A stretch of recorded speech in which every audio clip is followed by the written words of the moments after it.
Hey folks, we're back with you again, getting ready to do our next episode here, and we are going to connect here on Work Hard, Play Harder. Aaron, last week we discussed a little bit of our background, letting the audience get to know us. Yep. It was fun because we both knew each other's backgrounds. Obviously, we've been working together for a while, but I think that there was some small nuggets as we decided to actually take the time and give the full story, and we learned a little bit about each other. Yeah, I've told the story quite a bit, and every time I try to add something else in just to throw you off the game, because I feel like you've heard it so much that I got to keep you on your toes. Oh, make sure you're getting some. And I love that because I love telling stories, and I it's always easier actually to tell someone else's story too. Right. Feels a little less awkward. And so even in whether it be an interview or meeting business partners, things like that, I always love telling the Indy Roof Company story. And that is a fun little game that you play, though. You always do drop in a little extra nugget the next time. Like, all right, got to put that one in the toolbox now. So got to mix it up. Yeah, so we've learned about the backgrounds now, and why don't we just jump in kind of where we left off, and we kind of left where our paths really begin to merge together. Yeah. And talk about a little bit of a synopsis of the last 12 months. Yeah, so or actually, I guess it'd be longer than that. Like 15 months or so. It's interesting because we did talk about the build up to us meeting, and so that was interesting. But I don't think what we got into too much was we said our backgrounds, but if you pull that out, basically I was strong on the sales and marketing side. Yeah, and on the leadership side. I had some stuff to be desired. It's not a position that I had been in a lot. And then you came from a little bit of everything, but very strong on the leadership side. Right. So it's interesting when we linked up and started working together, kind of how those melded. Right. Because it's a really good thing to have these opposite things of what I feel are strong suits, because if you have somebody or two people that are good at the same thing, I think they tend to butt heads, right? Or they don't see different angles. And it's funny when we're doing different things, somebody asks a question or something comes up in the business, and I know that I'm like, I don't know, you got to talk to that guy. Yeah. It's things that you're good at, and I just automatically know, hey, I defer to you on these things. So it's good to have that marriage and that balance there. So, yeah. It's also fun. We get the opportunity to. Not long ago, we were on another podcast together, yep. And it's fun because of the different perspectives and strengths on both sides. And great point that you made. I think we both share a lot of strengths and everything, but just a little bit of more emphasis in one area or the other. Right. But also, really, I think. And we've been complimented that we lead the business in a way that we're not stepping on each other's toes, which can be a really difficult thing, especially and I got to give you credit for this. I was actually telling somebody this not too long ago. I don't think I've ever said it in front of you. I can only imagine how strange, awkward, and difficult it would feel for someone to come in. You invite a person in, but then also to say like, hey, I'm gonna back out a little bit in some areas or step to the side in some areas and just kind of hand that off. I mean, that's like handing off the raising of your children in some regard.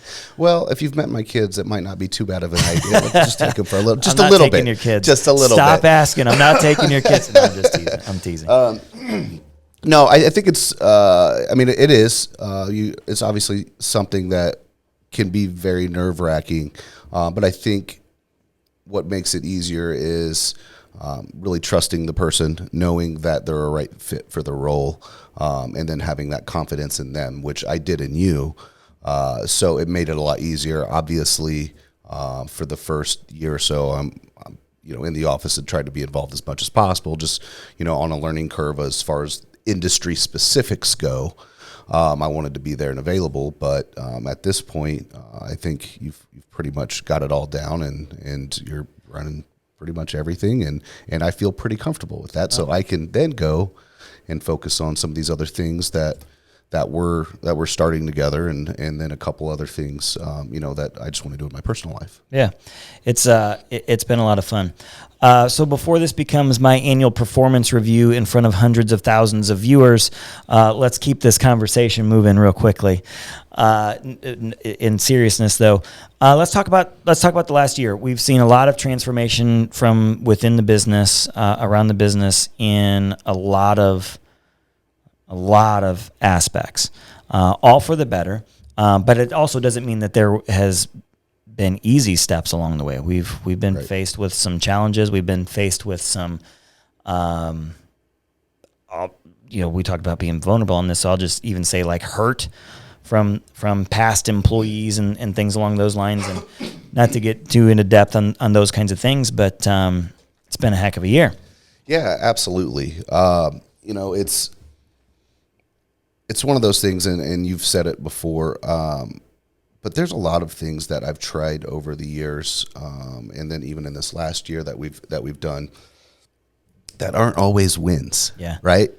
But at the same time, there's a lot of things that I'm glad that I tried, even though it didn't turn into a win, because you always have that thought in the back of your head, like, does this work? Should I try this?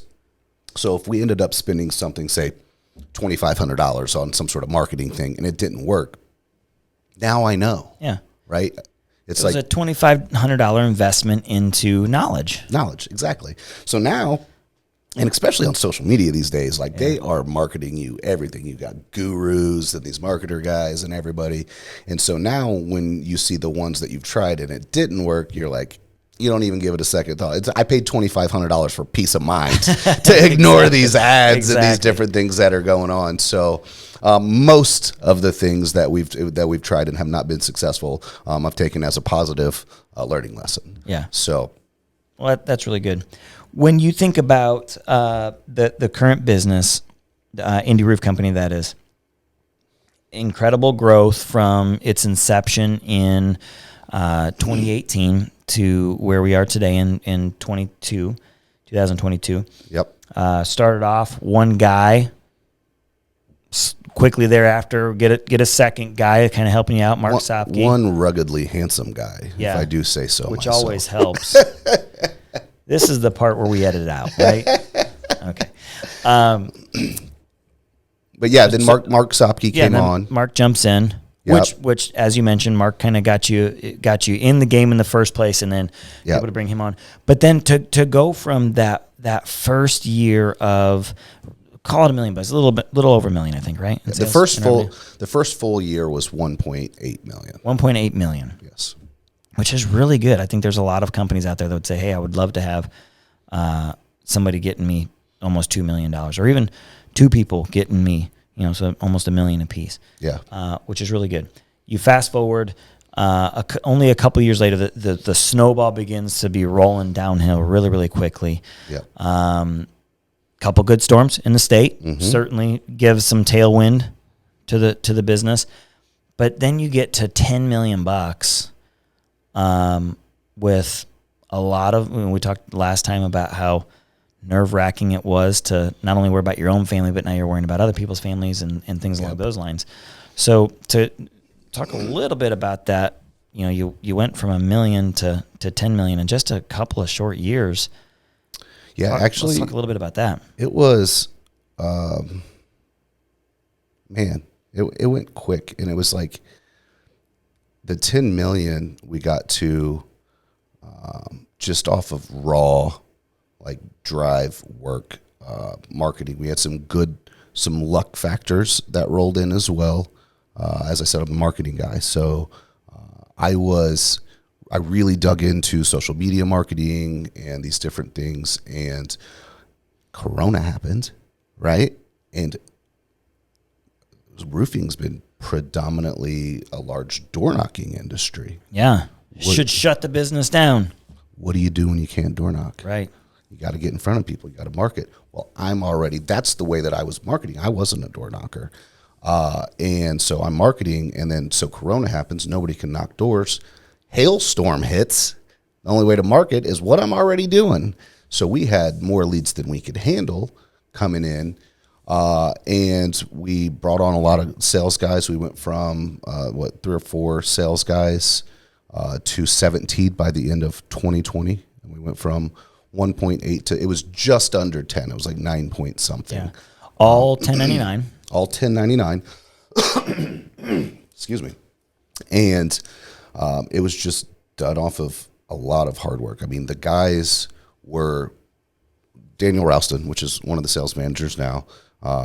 He came on full time at the beginning of 2020, and he was working same as me, 16-hour days, and he would go do inspections all day, right? And then he would come home and do paperwork until, get contracts out, scopes, different things until 12, 1, 2 o'clock in the morning, and then we'd wake up and do it all over again.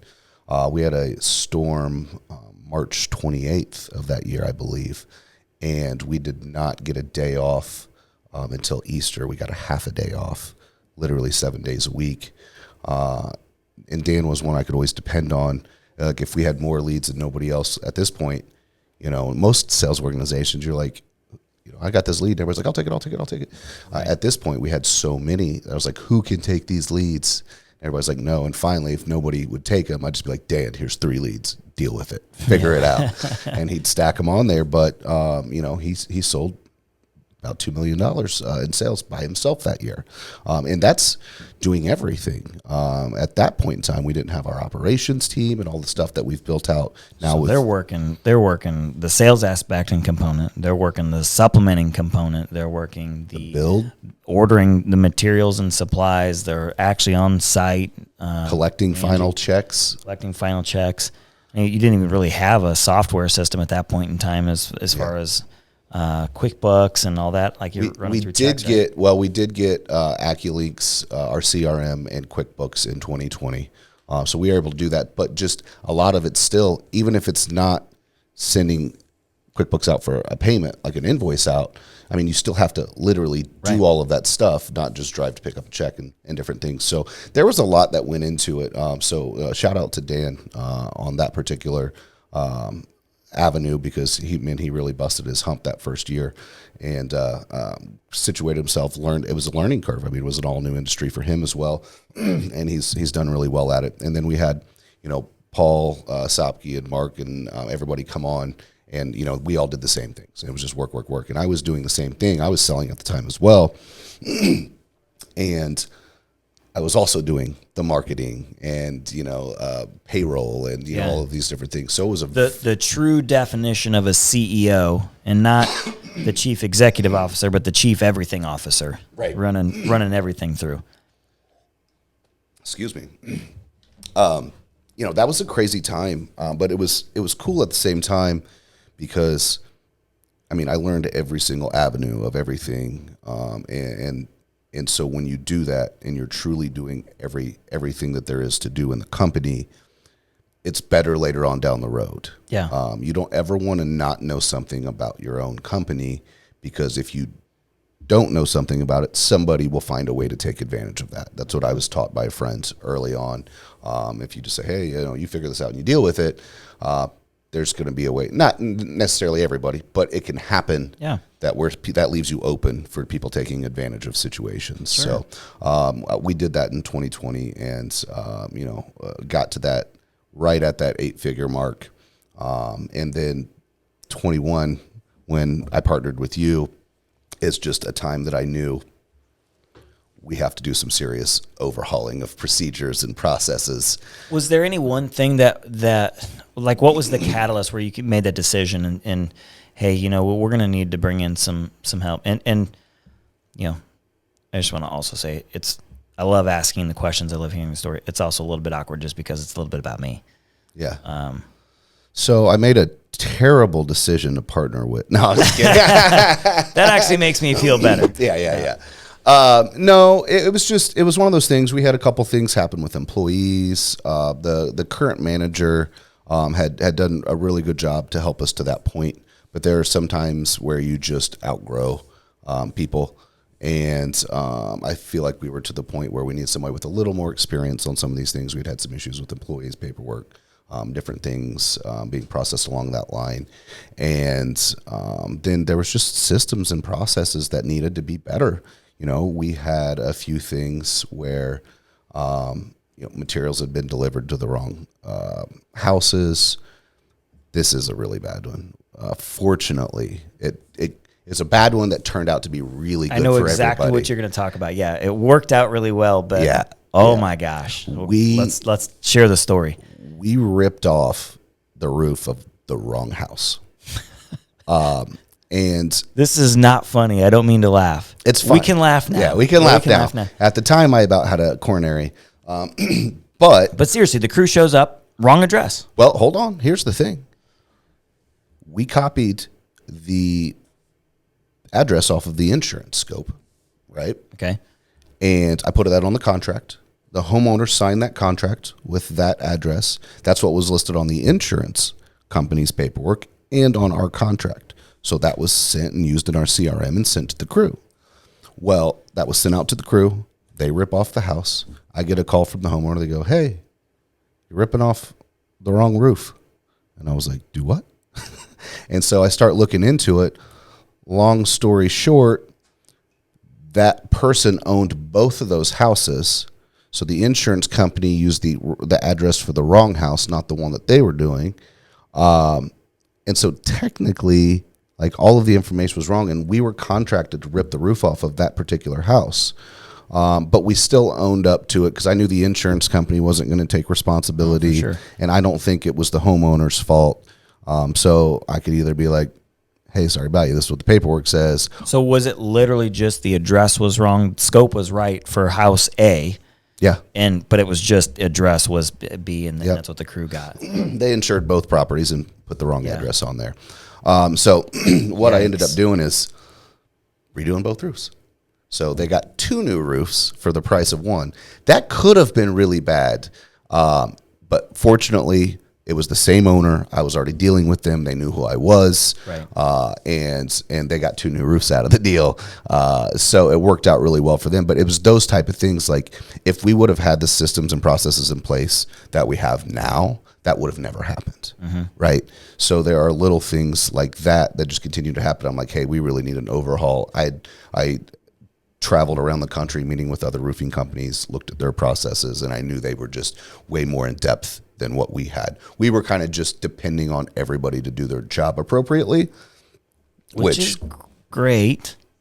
Unfortunately. But that leaves the room for the human error, which everybody has bad days. Everyone has bad days, and without a documented process, there's interpretation. And so you've got 17 guys on the team and gals, 17 guys and gals on the team that have 17 different interpretations of what they think that they've heard at one point in time of what this process actually is.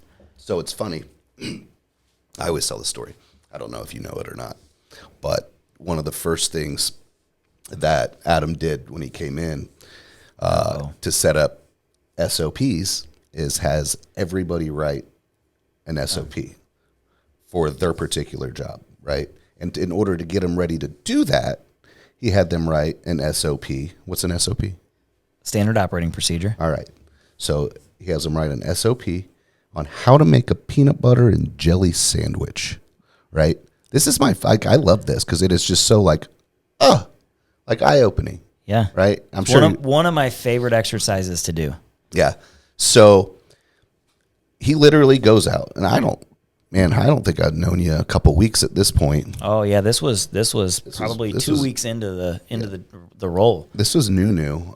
So I didn't know. We were still feeling each other out. Like, I didn't know how serious he was or how much I could joke around. I didn't know, maybe he got offended easily. I don't know. I felt like I had a really good handle on it. But you never know. So yeah, you're always trying to get used to somebody. Right. So he comes in with a bag of groceries and pulls out bread, peanut butter, jelly, knife, whatever. So everybody writes this SOP. Then they have me pick the best one. I'm like, all right, I think this is the best one. It explains the most, right? So he's like, all right. He has all this stuff in front of him. He's like, read me the first line. And so he reads the first line, and it's like, open the peanut butter. So he opens the peanut butter up. They're like, open the bread. He grabs the bread bag and rips it open, and bread goes flying everywhere, like all over. I wish we would have videoed that, because the look on everyone's face was like, it was shock, it was disbelief, and disgust. Yeah, all in one look. It gets better. So they're like, open the bread, and then at first immediately somebody goes, not like that. You got to twist the thing. He goes, how do I know? It's not on the sheet. Yeah. Fair point. And they're like, okay, grab the knife. So he grabs the knife. Then they go, spread peanut butter on one piece of bread. So he puts his hand in the peanut butter and slaps it on a piece of bread. Yeah. And they go, like, he's covered in peanut butter. It's disgusting. And they're like, no, you're supposed to use the knife. He's like, where does it say that? And it doesn't say it. Yeah. So he's like, all right, he's got peanut butter all over this hand. One just like crunched up piece of bread that's like ripped with peanut butter on it. And this continues to go on. And then like later on, they're like, now grab the 2 pieces of bread and put them together. So he puts his hand on the peanut butter and he puts his hand on the jelly and puts the dry parts together. And they're like, you put them the other way. So anyway, it's the whole point was, it's a hilarious exercise. If you guys ever want to teach somebody how detailed an SOP needs to be, feel free to use that exercise, because you really get a handle for it when you watch somebody stick their grubby fingers in a peanut butter jar, right? The worst step of that exercise, and it always happens, they always get the last step right. Yeah. Take a bite. Yeah. And I was committed to eating this monstrosity. I shouldn't say eating it, but taking a bite. At least one bite. bite. One bite. And I did. And we still have nightmares about it. We don't do that exercise a lot. But when we do, it serves a purpose very well. No, that's funny. I love that exercise, and I forgot about that though. I tell that story all the time. It's so funny. Like anytime I bring up, somebody asks, how we linked up and all of this stuff and whatnot. I'm like, oh, you got to hear this story. This is hilarious. How's that new guy you hired? Is he working out? Is he nice and professional? Yeah, he had peanut butter all over the tables and everything. I have a picture of you with stuff all over your hands and peanut butter in your face. I just show him. You mean this guy? Yeah, no, exactly. I'm kidding. I don't have that picture.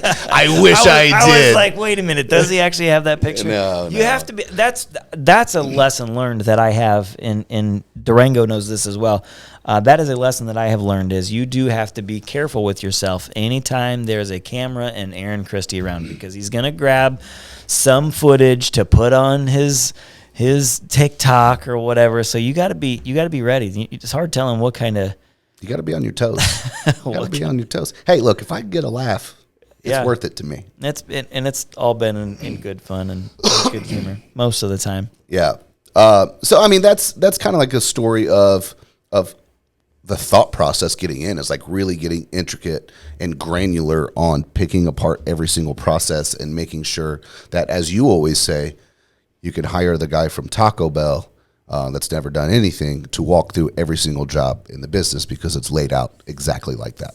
Yeah, and it's one of those things that is just so key, I've found, to efficiency. Yeah.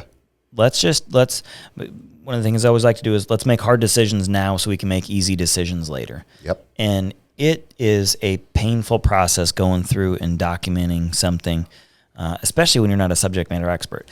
Now, let me also say that is one of the things that I've also found to help immensely. Was I didn't know anything about this business when I started here. Right. And the best way for me to learn was hey, let me help write a couple SOPs. All right, now how do we do this? And, to start asking some granular questions like, okay, so you have to do this. And, with that exercise with the peanut butter and jelly was, what if I've never opened a bread before and I don't know to untwist? Right. If I come from some country that they don't have sliced loaves of bread or whatever, and they don't, and it's the same thing when you come into a business, whether it's this business or anything else, they might not have any foundation for context. And if you don't give that to them, how that sets up at the beginning could be way off at the very end. You want to know one of the coolest things about when you came on board? I've never told you this, but I didn't have to train you on anything. You literally just went from person to person and had them teach you their job so that you knew every single thing about the company, right? And how to do it for every job. I didn't have to do shit. It was awesome. You want to know one of the hardest things about me when I started my job? What? Was you didn't teach me anything. No, I'm just teasing. I was privileged enough to move around in other businesses and where I'd worked in the past. That's just kind of my routine, because I would go into different departments and different roles and things like that. And that just kind of became my routine, is how can I best learn this? Number one, it's going to help me. Number two, it's going to help the team, because we're going to have documented processes. And then ultimately we can get into helping the team members too. And I think that's a mindset that people should have. I think a lot of people go in to a position and go, okay, what do I do? Train me, teach me.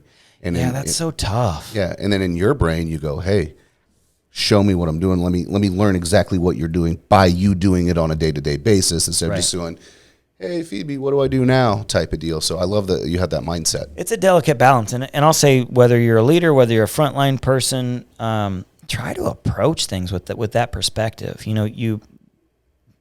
If I don't know of any poll numbers or anything that are out there, but I bet if you asked a lot of people, if you asked 100 people tell me about the first 90 days of your job, someone's going to mention, or a large majority of those people that you ask, I should say, are going to mention about how they weren't trained adequately. Right.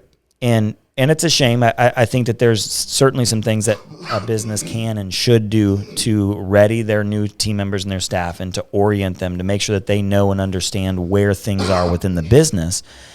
At the same time, go get it. Don't wait for something to be delivered to you. Now, there's also the aspect of sometimes you just don't know what you don't know, and how could you even ask a question? Right. But I was blessed enough to be able to be in a spot where I could go around, like you said, to every single person.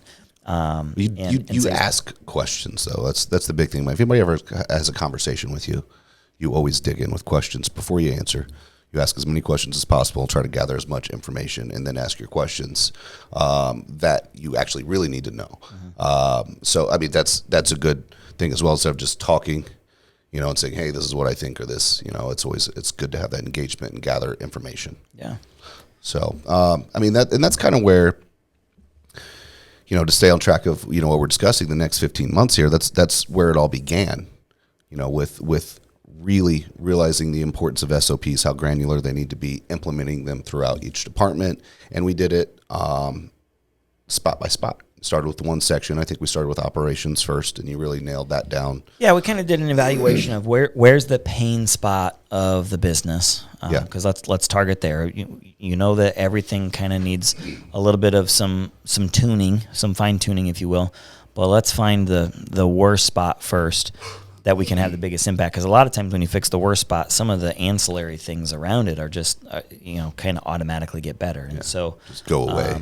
We had a lot of scheduling conflicts and a lot of misses, and some customer frustration because of it. And so it seemed like the operations side of things was the place to kind of hone in and focus in on.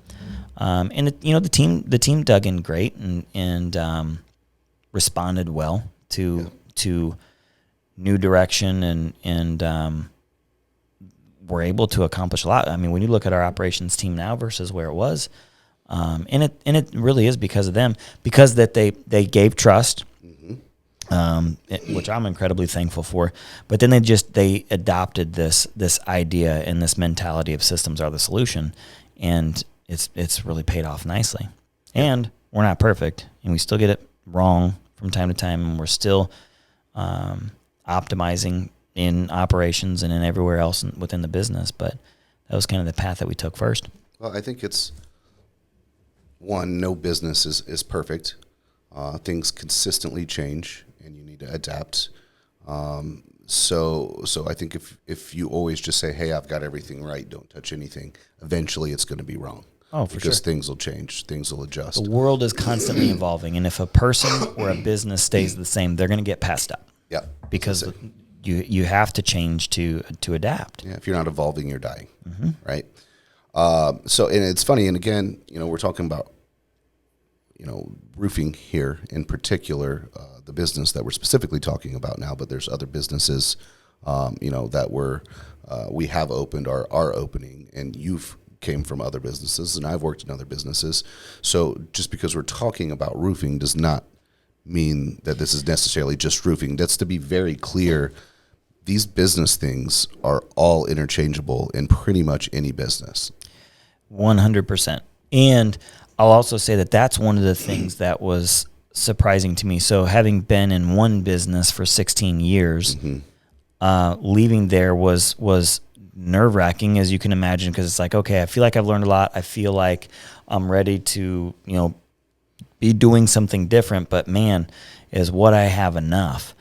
And what has been incredibly fun and invigorating is seeing that the ideas and principles of good business, it count, whether it's home security, whether it's roofing, whether it's supplementing in any type of business that you're in. It's absolutely incredible.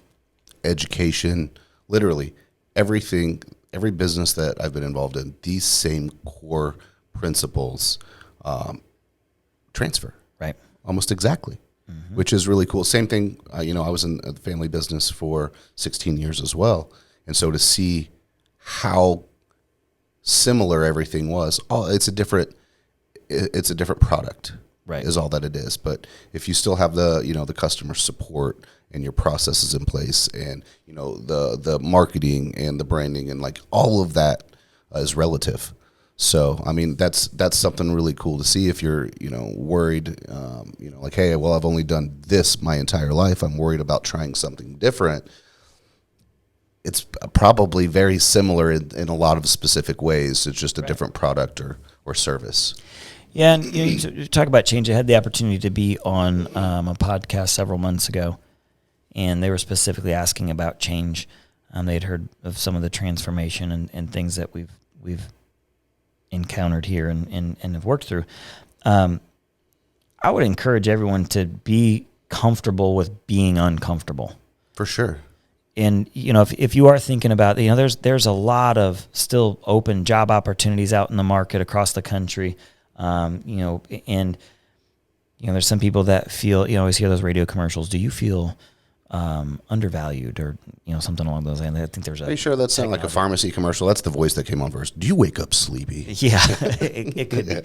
But I mean, if you're contemplating a change, I would tell you the first things first, be comfortable with being uncomfortable. Yeah, I think that's a huge lesson. It's scary. I think we talked about this on the last episode, but change is absolutely scary. But it's so many times that people make change that they're like, oh my gosh, I wish I would have done this years ago. Mm-hmm. But people are pigeonholed into what they're used to because fear of change. So yeah, absolutely. You need to get used to being uncomfortable. That's one of the things that I said to put my brain into gear for when I did 75 hard is like, hey, I do these things, and just habit, and I haven't worked out, and I'm eating whatever I want, drinking on the weekends, and like all these different things. And I was like, I need to get getting uncomfortable. Yeah. Right. Shake it up, mix things up. And that's what I did. And I'm so happy that I did. That's an example of one thing in my personal life. But I mean, the same thing goes for business as well. You need to take chances, get uncomfortable, break out of the mold of the things that you're used to, think outside the box. All of that stuff goes hand in hand with getting outside of your comfort zone. Yeah, I agree. So we've linked up. We've identified that systematizing the organization is the key need. We've gone through some of that. We went through basically every department within the organization, and again, this was a very much a team effort. It of course is an exceptional aligned leadership team, which is incredibly important. Yep. And then we get into we've got the tailwind of a strong storm in mid-June of 2021. We're doing really, really well. We've got installs galore going on. Then we noticed that one of the bigger challenges that we were running into was we were getting all of these jobs inputted into the system, but by gosh, it was sure hard to get them closed out of the system. Yeah. And we had, and frankly, all honesty, still have a lot of jobs from last year that we're trying to get closed out, whether it be All the work is 100% done, which is, the older ones is mostly that. The work is done, and we're either still arguing with the carrier or even with a customer, unfortunately, in some cases, on just that final payment. But that kind of became, at the end of 2021, the pain point, the big opportunity. Yeah, so we fixed operations like you discussed, and then we went through, and that was the next big thing, and it had to be just the collections, the billing, and get everything done on the back end, because we were getting the stuff done and built for the most part, but we had, like you said, those open avenues and open files, and the longer you take to collect that money, the harder it is to get. Exactly. Yeah, the less you get, because the longer somebody has $12,000 sitting in their bank account, and obviously this isn't everybody, but just saying the opportunity's there. Well, hey, I really need to pay this bill, boom, or hey, I need to do this, I'm just going to borrow something, I'll pay it back. And then next thing you know, $3,000 is gone. So now they don't have the money to pay, and so now it's easier to argue and justify why they shouldn't have to pay. Well, this is this, and this is this, and they start going through line items and different things that they don't, and it's just always get paid beforehand or directly after it, as soon as it's done. Yeah. Because the longer you let that hang out, the more the human nature side kicks in and decides, well, that's already over, I don't need to deal with that anymore. Their thought of the emergency of, I have a roof leak in this particular instance, is over. Well, the roof's not leaking anymore. That emergency's over. It's been 3 months. They forgot, how much that hurt them. And now it's just like, whatever. It's just back to life. So, yeah. And so that we all agreed as a business that this was a business opportunity to solve for, not necessarily a customer opportunity to solve for. Right. And what I mean by that is we didn't try to just place the blame on customers and say that we had bad customers or something along those lines. We had responsibility in putting them in a bad position by not getting everything done very, very quickly. We were facing a scheduling time of, we could get roofs done. At that time, I think we were getting roofs in within about 6 weeks because of our busy schedule. Gutters, we were about 12 weeks behind, and then siding, there were times that we were 21 weeks behind on getting siding complete. And the way that we've structured our business is we start from the top and work our way down. Yep. And so and so when we put the customer in the position where it's taken a long time, we allowed for those opportunities, for those moments of, hey, my kid fell down and broke their arm or something along those lines, and now I got a medical bill to pay or something, which are real things. And if that were to be a situation, we would probably work with the customer, don't get me wrong. But at the same time, it was an us problem. It was 100% an us problem, because we weren't getting these things done as quickly as they should be. And again, that's why we're discussing these are the things that we needed to fix, and since have fixed them. It's not good for anybody. It's not fair to them to ask them to hold $10,000 in their bank account for a couple months either. Right. So that's, I believe, the next thing that was fixed. And then most recently, we have switched from the 1099 model to the W-2 model for the sales staff. Yeah. And the sales side has been the focus really since February of 2022. We made a commitment with the sales team. So one of the things that we're committed to doing as a business is investing into our team members on a regular basis. Yep. And so because we believe that businesses don't grow, people do, we do that. We do that through different events and trainings and workshops and things of those nature. But another way that we do that is we do an annual trip to Gatlinburg, which is a lot of fun. So, okay, that's the play harder side along with some work hard. Yeah. Right? Yeah. So we started going to Gatlinburg every year for training. So February is our slow season for this business. And so that's time when we have to go work on ourselves. But not just work on ourselves, but build bonds and relationships as a team as well, and really work on the culture. It really is a multifaceted event. Oh, my goodness, yeah. So typically what it is, we wake up at 7 o'clock and go do like a 20 or 30 minute workout. Nothing crazy, just get the blood flowing, do some. Nothing crazy. You guys made me run up a hill with a cinder block on my shoulder. To clarify, at like 6:30 in the morning, but that's not crazy. To clarify, you did that on your own. You were racing somebody. There was a lot of pressure from the group. You were racing somebody, and you got a hold of yourself in your own brain and felt like you needed to prove that you could beat this guy. You were the only two that did it. Nobody else did it. Yeah, nobody else did it because they saw the grueling effort, and I lost too. That was the real bad part. His legs were longer than mine. So you almost died for nothing. I know. Yeah. So anyway, we do like a quick workout. We have a chef that comes in and cooks so we can focus fully on ourselves. And he cooks. Everybody does the 30 minutes to shit, shower, and shave. We put that on there. I hesitated because I was like, but that's literally, I put it on there. You get 30 minutes, shit, shower, and shave. And then we start training and just like going through things that we can use to not just better us in business, but better us as husbands and fathers and wives and as people. So it's not just business stuff, but it's personal growth things. And we do that for 4 hours or so. And then we go do something fun for 4 hours, whether it's play football at a local football field. We were at RZRs, we've gone to water parks. We've played kickball. We'll go ride rides. How about when we took our producer for his first time ever slingshot ride? If we can put a little sliver of the clip. Can we pop that in right here? Just the part where you go. But then he passes out. Then he passes out and you don't hear me anymore. So we can put that little clip right here. We're asking to have that interjected into this part. Whether that shows up or not, ladies and gentlemen, will be up to the guy that's screaming in the video. So don't hold your breath.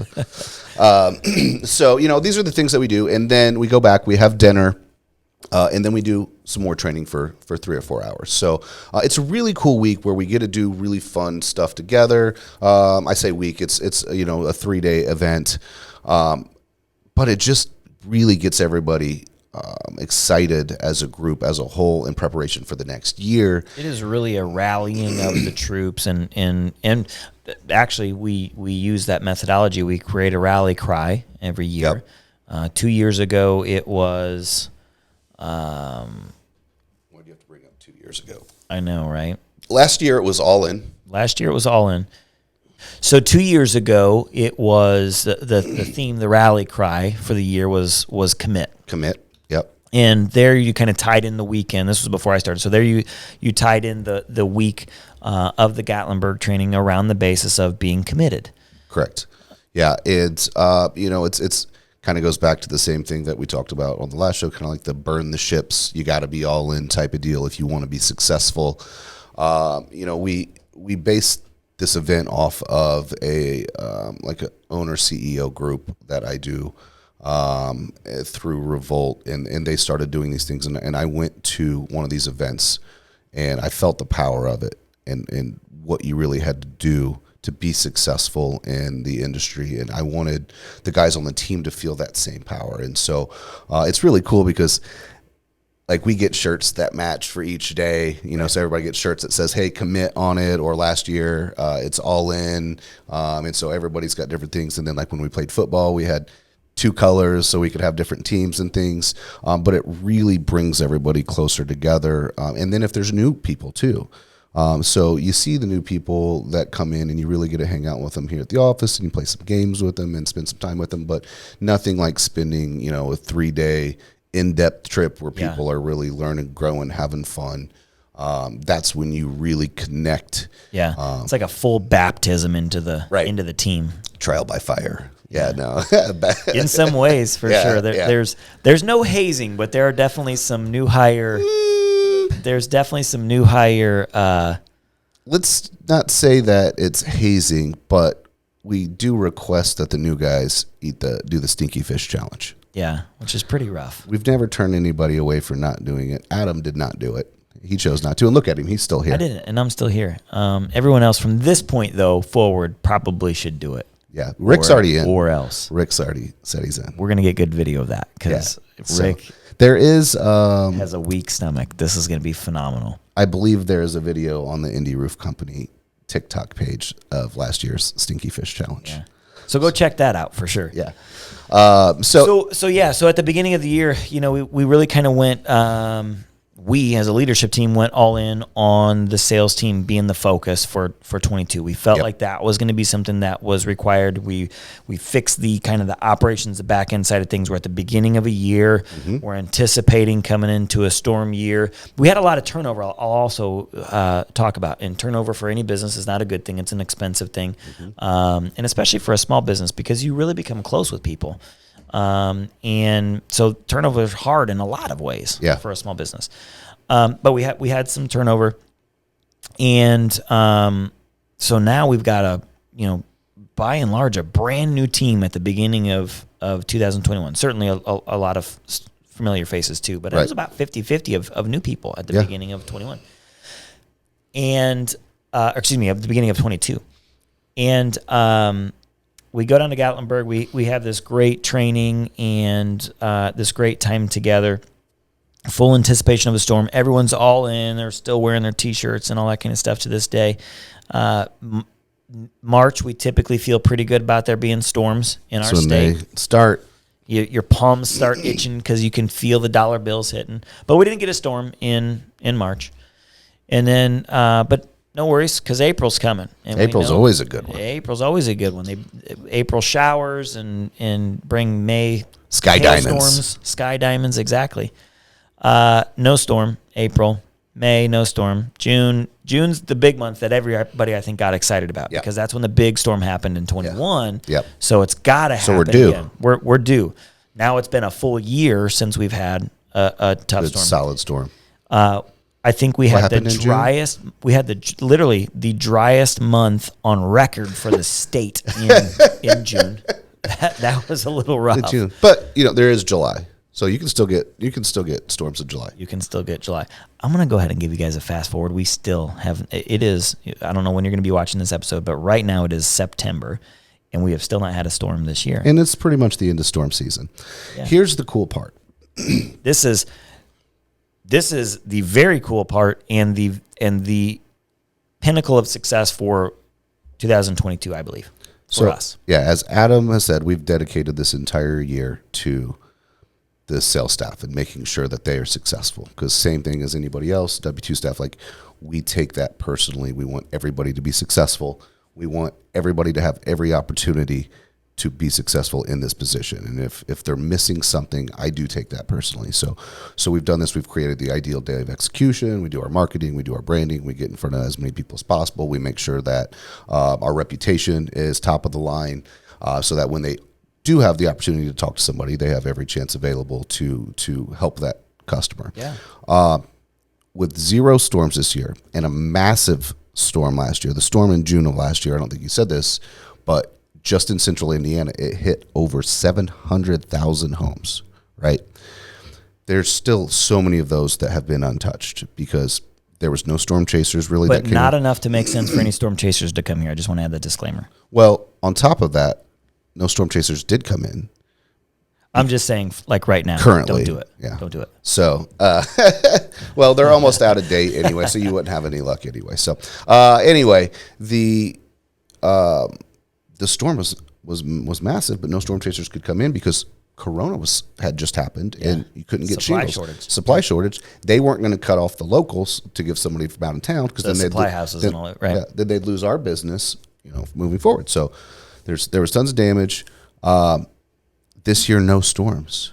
We are on par with where we were last year with a massive storm with no storms. Because the sales staff has really stepped up and adopted. And fewer sales reps. And there's been there's fewer sales too, but we're also maximizing margins are way better. Margins. Those are better. Material has went up a little bit, but not enough to create the difference that we've done. But the sales staff has really stepped up and took it on their shoulders and said, hey, the ones that are still here, there's some that chose not to go down this path where it's a lot harder work when there's not a storm, just to be perfectly frank. Yeah. You got to drum up a lot more business instead of me going, hey, here's 100 leads, right. Go get business. These guys have to go out and they got to hustle and they got to get in front of a lot more people on non-storm years. And they have taken that on, and they've done it and been very successful and kept the business right where it was at last year without a storm. One of the scarier moments for me in the past 15 or so months was, I think it was June, maybe July. I was going over some financials with you, and we were actually, before I went over the financials with you, we were just kind of talking, and you were like, "Man, there's still a chance for storms, but I don't know." And I made the statement. I said, "I hope we don't get a storm." And you looked at me. If you could have smacked me and I would have stayed, you probably would have done it. I think about it all the time. But I said, now here. Exactly. And I, of course, would welcome a storm. Yeah. But I just had this feeling that for our business, we needed to strengthen our core. And it wouldn't happen in a storm era. And to strengthen our core, we needed to get down and dirty and learn about selling and not just order taking. Not just order taking. No, I agree 100%. And I'm with you. Like, I'm happy. Then I showed you the financials and everything was good, and you saw that we're on pace, and it was a happy moment. So it ended fine, but I was a little nervous. I was like, oh, maybe I should have started. You can think a lot of stuff in a few seconds, though, and I probably did. All agreement. Like, if a storm happened tonight, like, I would be super happy. Sure. Obviously, any business, if you have something that affects your business in a positive manner, you're going to be happy about it. Ours happens to be storms, but at the same time, I 100% agree with you that it forced everybody to really recognize what they're capable of. That's what's been fun is these guys, I think as you and I were, the team was getting nervous because they're used to working in a storm season as well. Yeah. Most of our team doesn't come from the roofing industry. No, they're really none. Yeah. They're coming from, everywhere, literally churches and literally everywhere. We had churches, educational tile guys. Sales. Tile guys. We had construction workers, a lot of different stuff. And that's why we have our full training system, but it's all walks of life. And so they came in and were just 3 years of back-to-back storms. Yeah. So it got really comfortable just collecting these leads. And when these guys, had to go out and collect them themselves, I feel like they should be really happy with what they've accomplished, and I would feel good. Like, hey, nobody gave me, I'm super proud of them. A stack of leads for sure. They've earned it, and they are continuing to every day. So I think that you need the tough times to really show what you're capable of, and then it'll make the good times that much better because the guys have really adopted door knocking. Like, you can only market so much a roofing company in a non-storm year, so they've really had to get into door knocking. Now that they know that, if a storm happens, they are in complete control of their destiny to just do 100%. Insane numbers. Because when a storm happens, everybody that answers the door, you're pretty much getting a deal. So you can go and get 10, 12 deals a day after a big storm like that for months. Right. So it's pretty cool. That was something else that we did. You just mentioned, kind of glossed over it, but it was a big part of this year and a big strengthening of our core that we just mentioned was developing a new hire training program. Yeah, absolutely. So it used to be when somebody came here, it was kind of, hop in a truck with this guy. He'll show you around. Hopefully he does it right. SOPs. Follow the SOP. Hopefully he has the SOP. Ride around with him, and then, okay, you feeling pretty good? All right, here's 25 leads. That's how it would go. Go run these jobs. Take photos. We'll double check. Exactly. And so we said, you know what? There's probably a better way to do this. But this is part of the commitment that we have to the sales staff that we talked about. 100%. So what you're discussing now. And so as a sales leadership team, we committed and we deadbolted ourselves inside of a conference room in downtown Indianapolis.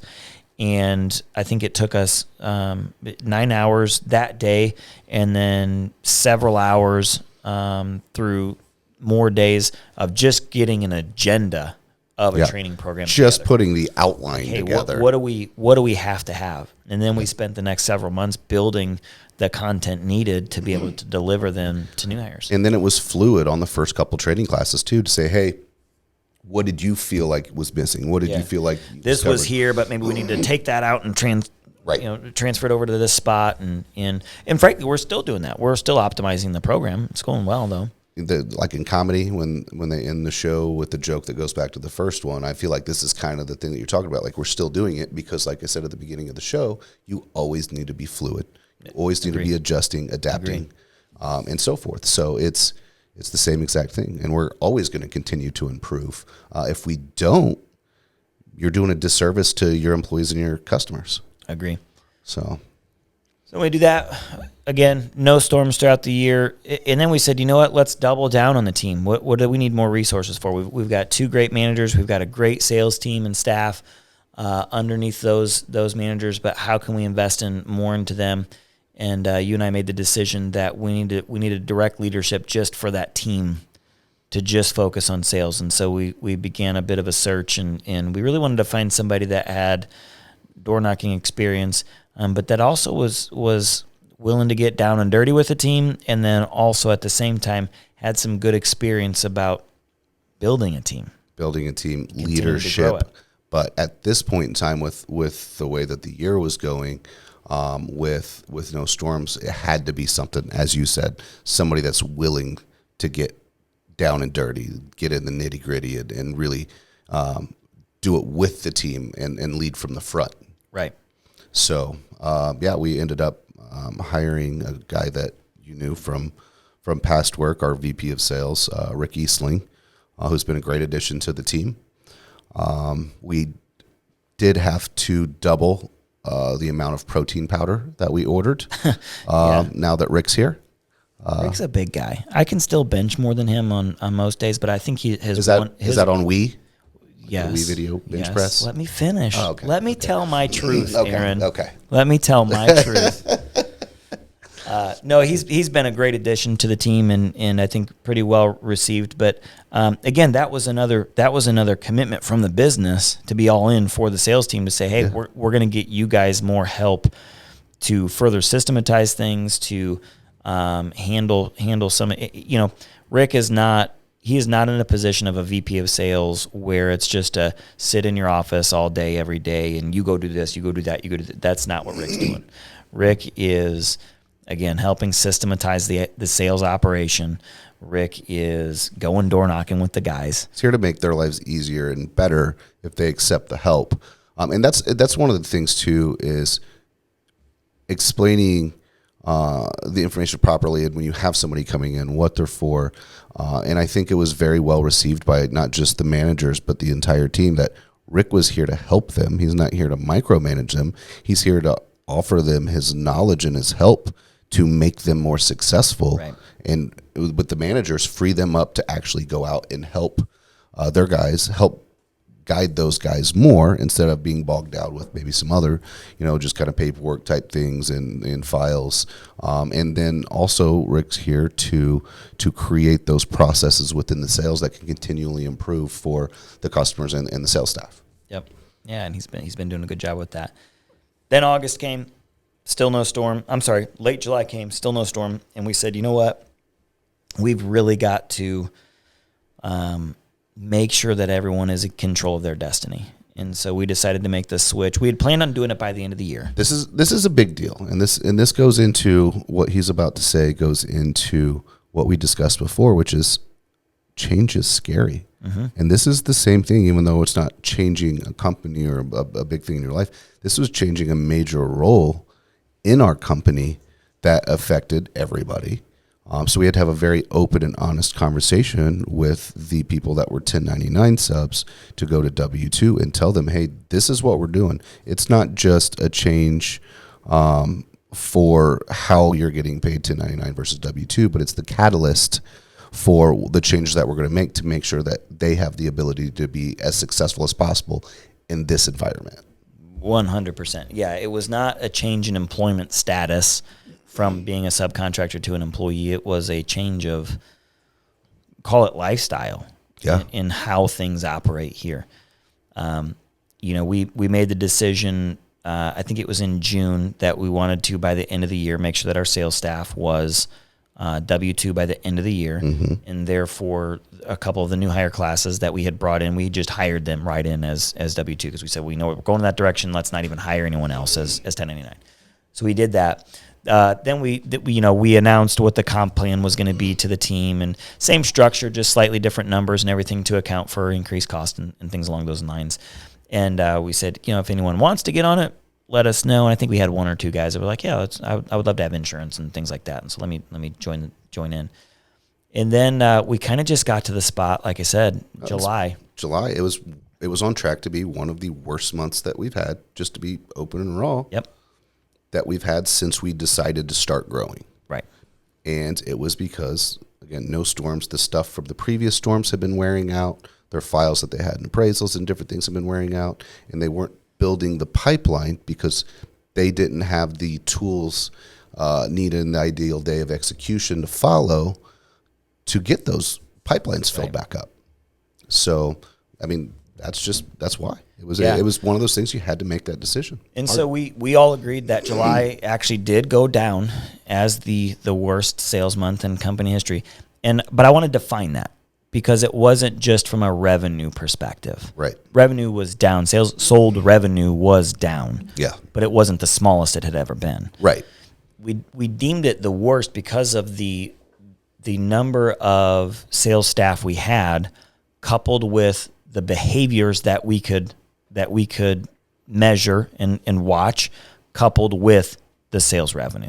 Yeah. It was those three things that went into the equation to say this is the worst sales month that we've had as a business. Right. So it wasn't just from a revenue perspective. I just want to make sure that there were lower months when I was by myself doing sales. So in company history, there has been lower, but we didn't have the overhead, the staff, and the sales reps during that time either.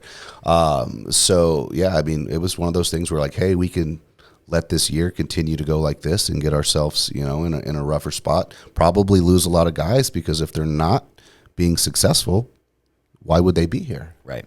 So we made the decision, and it was a hard decision that we went back and forth on to say, hey, you know what? Why drag this out till the end of the year? Sooner than later, let's change it now, rip the Band-Aid off, and show them this is what we believe it takes to be successful. Yeah. And so we went to the team, had the conversations, and said, hey, we want everybody to be all in, and we don't want to lose any single one of you, but this is the direction of the company. We want to change you from 1099 to W-2. But again, that's just a status thing. That wasn't what we were changing per se. Yeah. What we were changing was what the day in life of a salesperson looks like here at Indy Roof Company. The actions. And so we had spent a lot of time as a sales leadership team together evaluating our best performers and our lowest performers. And we literally went on the whiteboard in my office and we wrote down what do the best performers do, and we literally we wrote down their names and how do they show up? What are they doing every day? And we wrote down all those things. And then we said, well, let's cross-reference that with who are some people that have left the company that were not good and what were they like? And so we had names on the board and we wrote down, why weren't they successful here? And then through that, it became very, very clear that there were some items that you had to have, some number one, personality traits, and number two, behaviors that you had to have to be successful here. And again, they were cross-referenced with when you didn't have that or when you had the opposite side of that, you not only weren't successful, you were a failure here. Yeah. And so that was a great exercise to go through that ultimately then paved the way for what you've mentioned a couple times now at this point in time, which is an ideal day of execution, which is literally an hour-by-hour breakdown of what the expectations are here. Now, this isn't, and I want to be clear on this, this is not for us to micromanage or anything along those lines, because at the end of the day, what we want to see people happy at work. We want people that want to be here and want to be happy. It's a guideline to say this is what you need to be successful, and they are expected to go through and follow it to an extent. Obviously, there's extenuating circumstances, things come up. And we have planned for those days. When you don't follow this is what we would expect that you'd be doing and where it's landed. Yeah. What has been really fun. This is cool. And this is not there's no stretching the truth on this whatsoever. We implemented that it was actually on August 2nd. Okay. Yeah, it was August 2nd. Because that was a Monday, and August 1st was Sunday, I believe. Correct. Yeah. You got it. So August 2nd, so we rolled it all out on, I think it was the week July before. 28th, before, whenever it was. It's go live on August 2nd, 2022, which... From the worst sales month in history on July. Correct. To literally the second best month in history. No storm season, many months removed from those, over a year since the last storm, the second best selling month that the company has seen. And September, the month that we're in right now, is on track to be the best sales month that the company's ever seen. Yeah. All because we had a vision of what we thought it would take to be successful. Scary change, but we had open discussions with the staff on our thoughts. Everybody got on board. We implemented it. And within 2 months, we've had the second best sales month and on track to be the best sales month. And it really goes to show for the guys that committed and said, hey, I'm going to do this. I'm going to be successful. Yep. And that's the key. They have to say that to themselves. They have to know that they're going to go and do whatever it takes to be successful. And they made that decision and did it. And now they're winning. Yep. It's really incredible. Yeah. Again, it just goes to show that whatever you can accomplish, anything that you plan for, and when you set goals and you have clearly defined goals, maybe we should make a sub podcast episode one day on goal setting, because that's really what it attains to. It's number one, it's having a clear vision. Yeah. It's communicating that clear vision to the team. Yeah. And then it is working towards that vision or that goal. Is what brings you to the result. And so it's been a lot of fun. But that is what the last 15 or so months has looked like. Lots of change, as you can tell. And there's so many stories. We wanted to try to share some things, but there's so many things, obviously, that we just don't have time to share of, big wins and big setbacks and everything in between. That's why we will have more than one of these shows. Yes, we'll break down even more of them. Yeah. But I think that this is a really good spot for us to land here for today. Yeah, I agree. That covered the last 15 months. Gave, I think, some information, some valuable things. Again, we're discussing a roofing company, but all of these things that we've talked about are important for any business that you're in. Being able to be fluid and not just being closed off to say this is the way that I always do things, but open to new ideas and change, because the changes that we've implemented have immensely helped the business, not only from the customer side, but from the operations side and everything from inside here as well. So I think, first of all, thank you, because you've taught me a lot over the last 15 months, not just on how bad you are at sports and the things that you play against me, but also how good you are at business and leadership. Now we're going to get censored or something for fake news. Unfact-based. No, as you can't tell, we joke around a lot. We are very competitive around here, and we got a good back and forth. He wins some stuff, I win most of it. You win most of the pool games. I win mostly everything else. So you're right. We do have some good back and forth. That's untrue. I beat him at ping pong twice 2 days ago. Oh, he's 0-2 against me. So let's just throw that out there. You were having a bad day, and I let you win. Thanks so much for tuning in. All right, thanks for tuning in. We'll catch you guys on the next one. Don't we have to do the like and subscribe thing? Make sure that you like and subscribe here. Tell your friends about it. We're going to do more of this.